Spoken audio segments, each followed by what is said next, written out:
Errioxako Obarenez deritzan parke naturaleko gailurretatik ibili gara. Etapa Miranda de Ebroko San Miguel del Monte monastegian hasi eta Villalba de Rioja herrian amaitu dugu.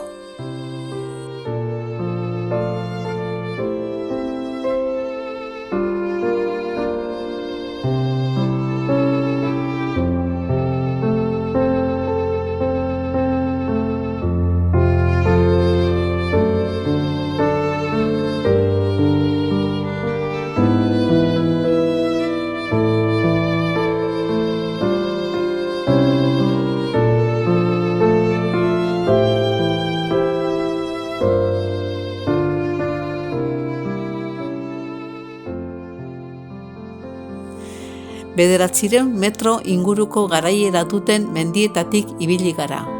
Eta Peñalraio mendia izan da altuena bere 956 metrorekin.